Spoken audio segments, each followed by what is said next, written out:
नमस्कार, news one India में आपका स्वागत है। आपके साथ मैं धर्मराज सिंह। दिल्ली में पिछले 24 घंटों में कोरोना केस में कमी देखी गई है। 523 केस पिछले 24 घंटे में दिल्ली में रिपोर्ट हुए हैं। वहीं अगर हम मौत की बात करें तो दिल्ली में पिछले 24 घंटे में 50 लोगों की जान गई है। तो दिल्ली में संक्रमण का दर घट रहा है। पिछले 24 घंटे की अगर हम बात करें तो 523 नए संक्रमण के मामले सामने आए हैं। 50 लोगों की मौत हुई है और पिछले 24 घंटे में 1161 लोग रिकवर हुए हैं, यानी कि ठीक हो गए हैं।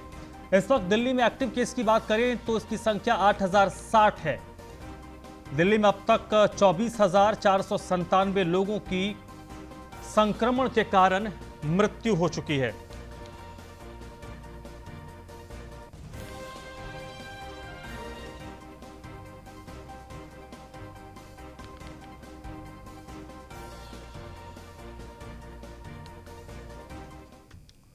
कोरोना महामारी की दूसरे लहर के दौरान राष्ट्रीय राजधानी दिल्ली में ऑक्सीजन की कमी से हुई मौत को लेकर जांच की जाएगी।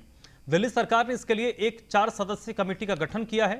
उप मुख्यमंत्री मनीष सिसोदिया ने बताया कि कमेटी की फाइल को उपराज्यपाल के पास भेज दिया गया है। उनकी मंजूरी के बाद ये कमेटी इस मामले की जांच शुरू करेगी। मनीष सिसोदिया ने कहा है कि अगर ऑक्सीजन की कमी से कोई मृत्यु होती है तो पीड़ित परिवार को 5 लाख रुपए की आर्थिक मदद की जाएगी।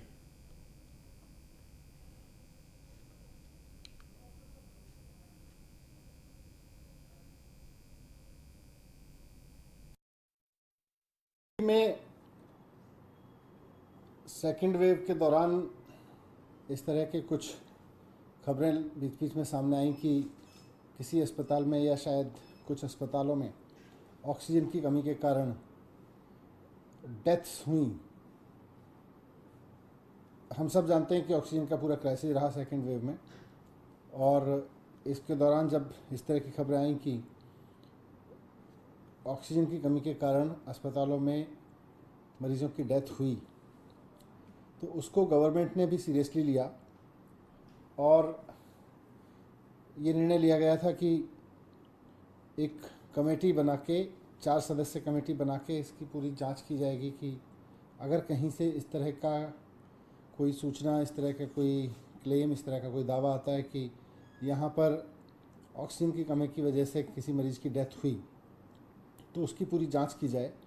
और वो एक्सपर्ट कमेटी है, मेडिकल एक्सपर्ट्स की कमेटी है, तो इसकी फ़ाइल एलजी साहब के पास भेज दी है सरकार ने इस कमेटी का गठन करके। और जैसे ही ये एलजी साहब के पास से आ जाएगी वैसे ही ये कमेटी काम करना शुरू कर देगी। और ये कमेटी हफ्ते में 2 बार मिलके एक एक केस के बारे में निर्णय लेगी कि ये डेथ किस कारण से हुई, इसके बारे में अगर कोई ऐसा क्लेम है, और अगर किसी की डेथ ऑक्सीजन की कमी की वजह से हुई तो सरकार की ओर से भी ऐसे मामलों में 5 लाख रुपए के कंपनसेशन का ऐलान, 5 लाख रुपए के परिवार को, पीड़ित परिवार को सहायता राशि का ऐलान मुख्यमंत्री जी ने किया है, वो भी दिया जाएगा। तो हमने ये कमेटी बना दी है। इसकी फ़ाइल एलजी साहब के पास चली गई है। जैसे ही एलजी साहब से अप्रूव होकर आएगी, जैसे ही एलजी साहब के पास से आएगी, वैसे ही इस पर। दिल्ली बीजेपी अध्यक्ष आदेश गुप्ता ने दवाओं की कालाबाजारी को लेकर केजरीवाल सरकार पर हमला बोला है। साथ उन्होंने केजरीवाल सरकार से 5 सवाल पूछे हैं। उन्होंने remdesivir injection, oxygen, ICU bed और ventilator bed, ambulance, corona testing kits की कालाबाजारी को लेकर सवाल पूछे, जिसका उन्होंने केजरीवाल सरकार से जवाब मांगा है।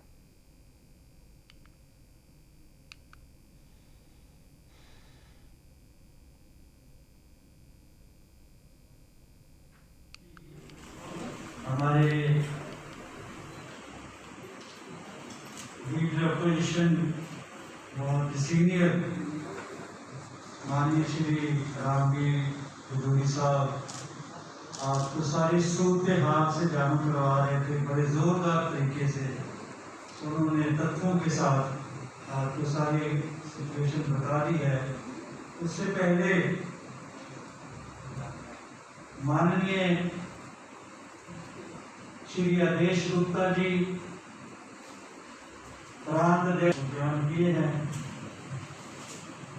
तो मैथमेटिकली तो मैं बहुत ज़्यादा आंकड़ों में तो मुझे समझ भी नहीं आता। आर्टिस्टिक होना यही प्रॉब्लम होती है कि लेकिन इतना जरूर कहूंगा कि आज सुकून, चैन, नींद तो हराम है, आ नहीं रही। हाँ, आंखें नहीं सूख रही, आंखें नाम रहती है। उस बंदे की आंखें नाम रहती है जिसका कोई बेटा है, बेटी है, भाई है, बाप है, भाई है, जैसे वो भी ऊपर उठ के आप कह रहे हैं कि जिसमें जिसके सीने में दिल धड़कता है, जिसका सीना पत्थर का नहीं हुआ। अजीबोगरीब सूरत हाल है। ये जो लोग झूठ बोल के सत्ता पे काबज हो जाते हैं, वो ऑक्सीजन की कालाबाजारी कर रहे थे, ऑक्सीजन की होर्डिंग कर रहे थे, लेकिन दिल्ली सरकार ऑक्सीजन की प्रिक्योरमेंट और सप्लाई डिस्ट्रीब्यूशन कुछ नहीं कर पाए। अगर कर पाए हो तो मैं उनसे पूछना चाहता हूं कि केंद्र सरकार ने जितनी ऑक्सीजन उन्हें दी है उस ऑक्सीजन का वो हिसाब दे, कितनी ऑक्सीजन दी, क्योंकि आपने तो आर्टिफिशियल ऑक्सीजन की शॉर्टेज कर दी और उसके कारण से इतना दिल्ली के जनता के अंदर भय हो गया कि वो किसी भी कीमत पर ऑक्सीजन को खरीदना चाहते, क्योंकि ऑक्सीजन तो जीवन हो गई, लाइफलाइन हो गई। और उसके कारण से लोगों ने ऑक्सीजन सिलेंडर, जो 2000 रुपए का ऑक्सीजन सिलेंडर मिलता है, उसको 70,000, 1 लाख, 1.25 लाख, कितने रुपए में खरीदना पड़ा उन्हें। लोगों को ऑक्सीजन का डिस्ट्रीब्यूशन का सिस्टम नहीं पता था, इसके कारण से लोग लाइन में खड़े रहे और जब उनका नंबर आया तो उनको ऑक्सीजन नहीं मिली, जिसके कारण से उनके परिजनों को जान गंवानी पड़ी। ये आपकी असलियत है कि दिल्ली वासी इतने डर गए कि वो किसी भी कीमत पर खरीदना चाहते थे। और इसीलिए मैं दिल्ली के मुख्यमंत्री से, दिल्ली सरकार से पूछना चाहता हूं कि आपका डिस्ट्रीब्यूशन का बेसिस क्या था, आपने क्या रिकॉर्ड रखा, आपने अपने डीएम, एसडीएम उस समय क्या कर रहे थे, कितने छापे मारे गए, कितने सिलेंडर जब्त हुए, उसका विवरण, उसकी जानकारी दिल्ली की जनता जानना चाहती है। आप ये बताइए, ऐसे कठिन समय में आपने ऑक्सीजन प्लांट बंद क्यों करवाया? दिल्ली की जनता को फ्री में वैक्सीन उपलब्ध कराने को लेकर दिल्ली प्रदेश कांग्रेस के अध्यक्ष अनिल चौधरी ने एलजी अनिल बैजल से मुलाकात की। मुलाकात के दौरान उन्होंने प्रेस कॉन्फ्रेंस कर केंद्र और दिल्ली सरकार पर निशाना साधा। उन्होंने कहा कि मोदी सरकार ने कोरोना की लड़ाई में अपनी जिम्मेदारी से पल्ला झाड़ लिया है और लोगों को उनके हाल पर छोड़ दिया है। उन्होंने कहा कि कोरोना की इस लड़ाई में एकमात्र सुरक्षा है वैक्सीन, और पर जनता को वैक्सीन मिल नहीं रही। दिल्ली के प्राइवेट अस्पतालों में आज भी वैक्सीन है, पर सरकारी अस्पतालों में वैक्सीन नहीं है।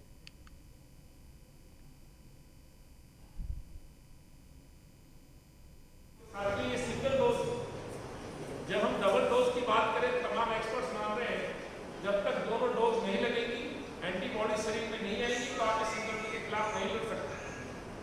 सेकंड डोज में यदि हम आंकड़े बताएं तो मात्र 4.45 करोड़ भारतीयों को ही सेकंड डोज मिली।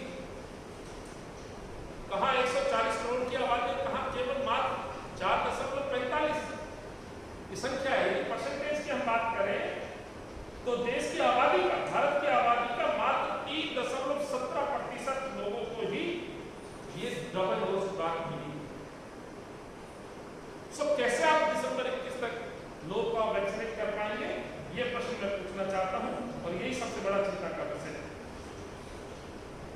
पिछले भारत सरकार के हम दावों की यदि हम आप समीक्षा करें तो पिछले 134 दिनों में जो वैक्सीनेशन का जो औसत रहा है पूरे देश में, 16 लाख खुराक प्रतिदिन लगाई गई। तो 140 करोड़ आबादी के इस देश को मात्र 16 लाख प्रतिदिन आप खुराक देंगे तो किस तरह से, किस गति से इस देश को वैक्सीनेट कर पाएंगे, ये बड़ा प्रश्न। जहां प्रतिदिन जो तमाम रिसर्च में कहा गया है, यदि आप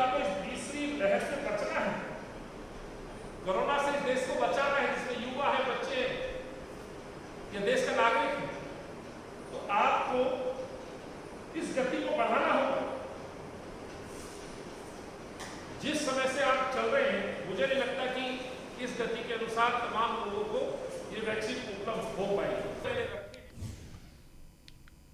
बीजेपी प्रदेश अध्यक्ष आदेश गुप्ता की मौजूदगी में उत्तरी पश्चिमी लोकसभा के सांसद हंसराज हंस ने मधुबन चौक रोहिणी स्थित सरोज सुपर स्पेशलिटी हॉस्पिटल को 2 विदेशी ऑक्सीजन कंसंट्रेटर डोनेट किए हैं। इन ऑक्सीजन कंसंट्रेटर को लेने के लिए अस्पताल के एमएस डॉक्टर धीरज मलिक आए। इससे एक ऑक्सीजन कंसंट्रेटर से करीब 15 बेड को ऑक्सीजन की सप्लाई हो सकती है।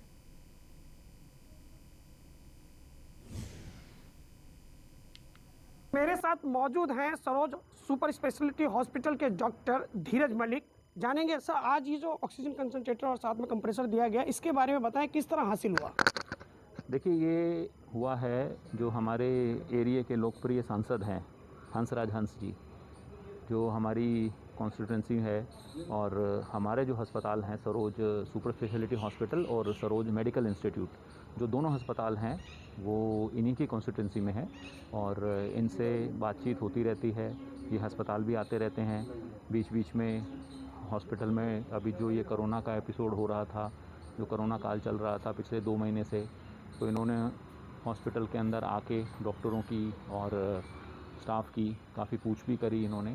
तो इनकी वजह से इन्होंने देखा कि भाई हमारे जो संसदीय क्षेत्र है इसके अंदर ऑक्सीजन की भारी कमी जो देखी गई थी बीच के अंदर, तो इसको पूरा करने के लिए इन्होंने ये जो अभी कंसंट्रेटर और कंप्रेसर जो बाहर से मंगाया है, ये सरोज अस्पताल को दिया है। सर, ये कितने बेडों को ऑक्सीजन सप्लाई कर पाएगा और इसकी खासियत क्या है? देखिए, ये जो कंप्रेसर, जो कंसंट्रेटर और कंप्रेसर इन्होंने मंगाया है, ये बेसिकली विदेश से मंगाया है इन्होंने, और ये नोवा कंपनी का है। और इससे ये फ़ायदा होगा कि एक समय के अंदर हम कम से कम 10 से 15 मरीजों को ऑक्सीजन प्रोवाइड कर सकेंगे। तीसरी लहर आने से पहले जहां एक और तैयारियां अपने चरम पर हैं, ऐसे में उत्तर पश्चिमी जिला के सांसद हंसराज हंस ने एक कदम और बढ़ाते हुए आज सरोज हॉस्पिटल को एक संजीवनी दी है। मैं गुलशन सैफी, न्यूज़ 1 इंडिया, दिल्ली। मेरे साथ पूर्वी दिल्ली के पांडव नगर थाने में तैनात सब इंस्पेक्टर ने खुद को गोली मारकर आत्महत्या कर ली। सब इंस्पेक्टर राहुल ने अपनी सर्विस रिवॉल्वर से खुद को गोली मारी है। राहुल सिंह 2015 बैच के उप निरीक्षक थे और फिलहाल पांडव नगर थाना इलाके में तैनात थे। घटना का खुलासा उस वक्त हुआ है जब दोपहर पांडव नगर थाने के नजदीक एक बिल्डिंग में एक सुरक्षाकर्मी कबूतर को दाना डालने के लिए अपने बिल्डिंग पर पहुंचा तो उसने देखा कि थाने के टेरेस पर एक युवक अचेत अवस्था में पड़ा हुआ है। जिसके बाद थाने में जाकर पुलिस को इसकी सूचना दी, जिसके बाद थाने में हड़कंप मच गया। आनन फानन में थाने के पुलिसकर्मी टेरेस पर पहुंचे और देखा कि राहुल सिंह खून से लथपथ थाने के टेरेस पर पड़ा हुआ था।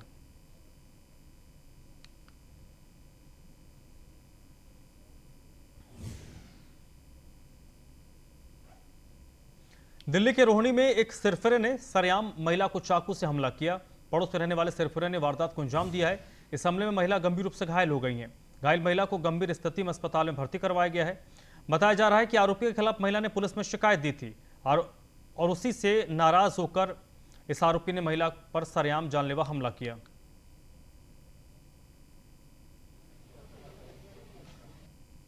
बाहर आवाज़ आई तो निकल के देखा कि एक पड़ोसी को ताबड़तोड़ चाकुओं से हमला कर रहा था, जो कि हमारे घर के सीसीटीवी फुटेज में भी है।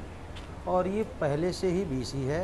इनका आपस में पहले 1-2 बार रंजिश हो चुका है, जिसमें कोई भी कानूनी कार्रवाई नहीं हुई। आज उसने इसके गेट खटखटाया, गेट से जब वो निकल के बाहर भागी तो उसने ताबड़तोड़ चाकुओं से हमला कर दिया। वो जिसके चाकू लगे महिला है कौन? महिला है। क्या नाम है उनका? उनका नाम रेणु है, उसका पति के नाम हरीश है, वो बिजली का काम करता है। और जो मारने वाला व्यक्ति है उसके बारे में? उसका नाम राजू है, वो पहले से बीसी है। और शाहबाद, पहले तो केन हमारे यहाँ प्रशांत विहार थाना लगता था, उसमें बीसी था। अब शाहबाद डेयरी हो गया तो उसमें दर्ज होगा बीसी। वो ऑलरेडी पहले पिछले 15-20 साल से बीसी। अभी ऑटो से उतर के मैं तो सीधे यहाँ आ गया। मुझे घटना का पूरा अभी जानकारी लेना है, यहाँ से क्या हुआ है। नहीं, आपको क्या पता लगा? मेरे पास तो साले का फ़ोन आया था अभी कि ऐसे ऐसे बेटी को चोट लग गई है आपकी। वहाँ पहुँचो, यहाँ आके पता चल रहा है कि ऐसे ऐसे क्या हुआ? चाकू मार दिया, ऐसे सुनने में आया कुछ। शुक्रवार शाम को राजधानी दिल्ली के शाहबाद डेयरी थाना अंतर्गत रोहिणी सेक्टर 11 में एक सिरफिरे ने महिला पर चाकू से ताबड़तोड़ हमला कर दिया। और आपको बताऊं कि यही वो जगह है, आप देख सकते हैं कि यहाँ पर जो है महिला पर जो है चाकू से ताबड़तोड़ हमला किया गया। जो आरोपी है उसने जो है पहले यहाँ पर बताया जा रहा है कि महिला जो है अपने फ़ोन पर बात कर रही थी, जिसके बाद जो आरोपी है उसने जो है मौका देखकर पहले अपने घर से चाकू लेकर के आया और महिला पर ताबड़तोड़ हमला कर दिया।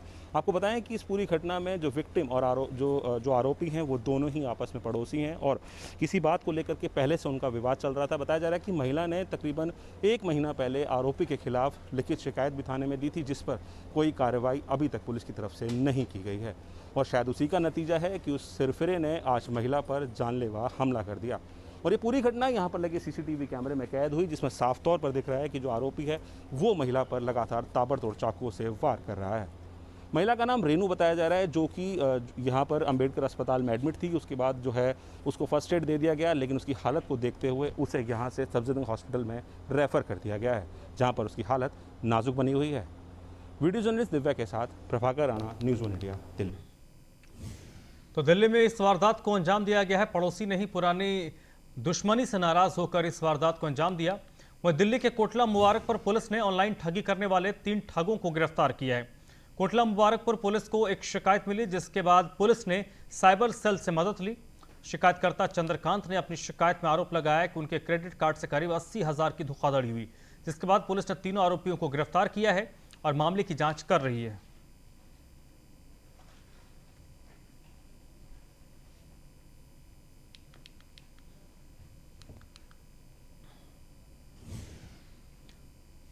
सुल्तानपुरी पुलिस ने चेकिंग के दौरान ऑटो लिफ्टर गिरोह का खुलासा करने का दावा किया है। पुलिस ने ऑटो लिफ्टर गिरोह के सरगना समेत 4 लोगों को गिरफ्तार किया है। साथ ही पुलिस ने चोरी और स्नैचिंग के कई दर्जन मामलों को सुलझाने का दावा किया है।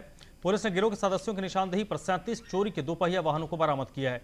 इसको लेकर पुलिस उपायुक्त परविंदर सिंह ने बताया कि गिरोह का सरगना विनोद, जिसका डिस्को का गिरोह चलता था और अपने साथियों के साथ लंबे वक्त से चोरी के मामलों में शामिल था।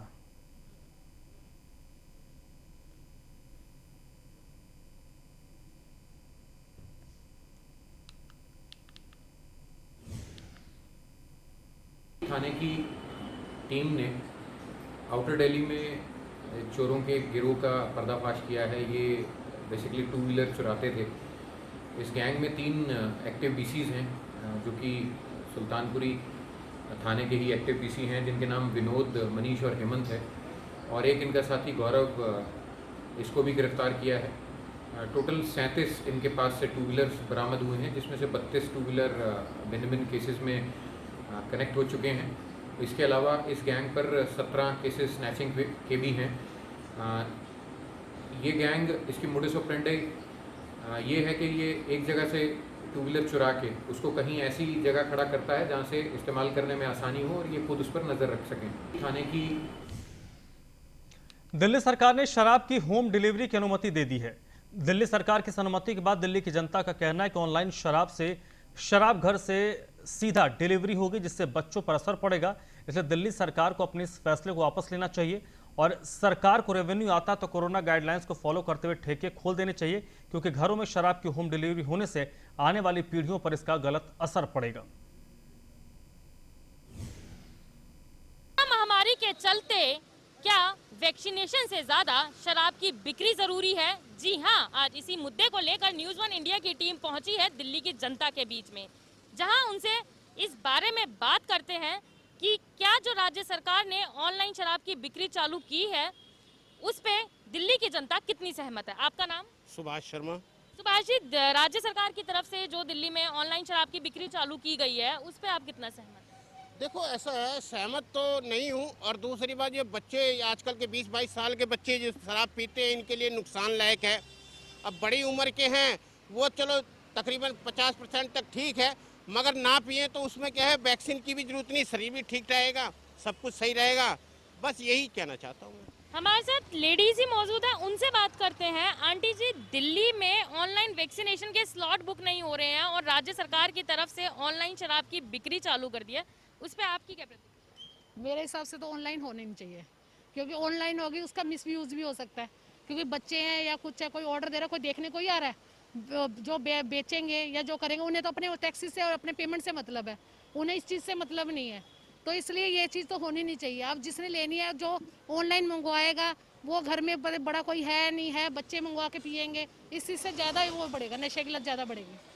हमारे साथ और भी शख्स मौजूद हैं। अंकल जी, जो राज्य सरकार की तरफ से शराब ऑनलाइन चालू की गई है, आपको क्या लगता है, क्या ये सही करा गया राज्य सरकार की तरफ से? देखिए, जो केजरीवाल सरकार है इनका ढुलमुल रवैया शुरू से रहा है, क्योंकि जो ऑनलाइन का इन्होंने प्रोसीजर रखा है वो बिल्कुल गलत है। पहली बात तो ये कि इस पे युवाओं पे बहुत गलत असर पड़ेगा, और कुछ हद तक ठीक भी है, क्योंकि जो लोग ब्लैक करते हैं उस पे अंकुश लगाने में शायद कुछ हद तक दिल्ली सरकार कामयाब भी हो सकती है। तो उसमें यही है कि वैक्सीनेशन भी बहुत ज़्यादा ज़रूरी है, क्योंकि सरकार के पास पैसा तो है नहीं, तो उनको टैक्स चाहिए, इस वजह से उन्होंने इसको मंजूरी दी है। वैक्सीनेशन की बात की जाए तो वैक्सीनेशन के ऑनलाइन स्लॉट्स बुक नहीं हो रहे। ऑनलाइन सरकार के पास ना पर्याप्त साधन है, ना पर्याप्त पैसा है, क्योंकि वैक्सीनेशन भी अगर आप देखें तो कोविशील्ड की मात्रा अधिक है, और कोवैक्सीन इस समय मार्केट से नदारद है। तो अगर मैं अपना केंद्र सरकार और राज्य सरकारों से भी ये गुजारिश करूंगा कि वो इन चीज़ों पे ध्यान देते हुए जल्दी से जल्दी वो इस चीज़ को उपलब्ध कराएं, ताकि जैसे तीसरी लहर आने वाली है हम उस पर अंकुश लगा सकें। तो जैसा कि आपने देखा कि दिल्ली की जनता का साफ कहना है कि ऑनलाइन शराब की बिक्री से दिल्ली की जनता खासा खुश नज़र नहीं आ रही है। उनका कहना है कि दिल्ली में अगर वैक्सीनेशन स्लॉट बुक हो तो ज़्यादा अच्छा होगा। दिल्ली से न्यूज़ 1 इंडिया के लिए भावना की रिपोर्ट। महामारी के इस बुलेटिन में फिलहाल इतना ही।